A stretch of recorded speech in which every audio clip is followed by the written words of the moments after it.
Howdy, folks. I was just looking at this meme and thought it was pretty funny about how, remember when Richard Nixon was speaking to Neil Armstrong on the moon, 226,000 miles away? And we can't even get a phone call to the bush here in Australia, apparently. And it's 2019. But I thought it was very interesting because somebody put an article or whatever about, where did I put it? I'll find it. Hang on a sec. Good old Popular Science. How NASA broadcast Neil Armstrong live from the moon. Yeah, how did you do it? Seriously, this will be funny.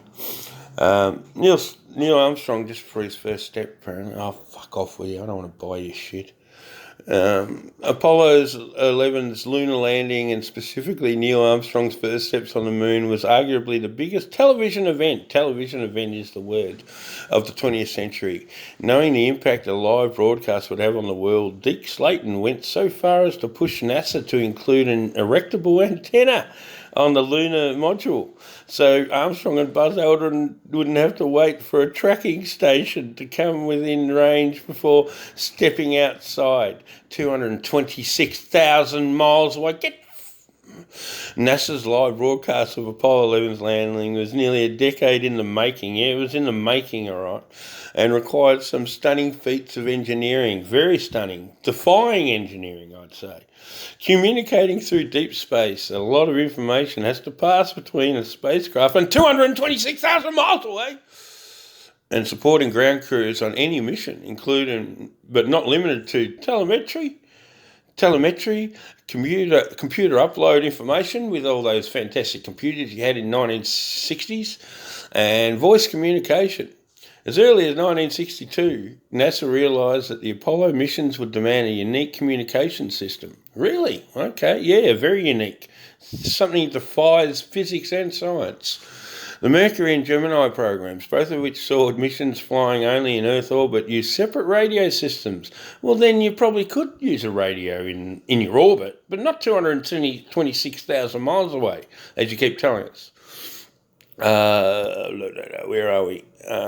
Two-way voice communication, uplink data and downlink telemetry were done using ultra-high frequency. Yeah, very ultra-high. They must have been ultra-high when they made up this shit. And very high frequency, very high while they were making up this shit systems, while tracking was achieved with a C-band beacon on the spacecraft interrogated by ground-based radar. How did you move these signals through something with no oxygen, no air? You're able to move these signals. Wow, you're defying science here. Apollo would be going much farther than Earth orbit, yes. And with three men working in two spacecrafts, that would be operating simultaneously and sending down live television images, which they weren't live. NASA needed a new way to uplink and download more data. Yeah, would you run a cable? The solution was called Unified S-band or USB. Really? Okay, so we had USB back in the 60s. Wow. Why didn't you just use an Australian B stick instead of a USB stick? Anyway, it combined tracking, ranging, command, voice, and television data into a single antenna. Wow. How do these signals go through no air to get to the moon? Really? That defies your whole story. Really. Have a think about it, people. This is rubbish. Anyway, that's enough for me.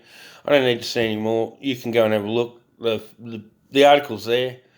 Fuck. They make anything up. Really? I'm not even going to bother reading anymore. That's enough. Oh, look at that. Tinfoil. Love it. Training for the moon, yeah? Wow. You can use your arms then. Wow. How do you even... it's just retarded. Next.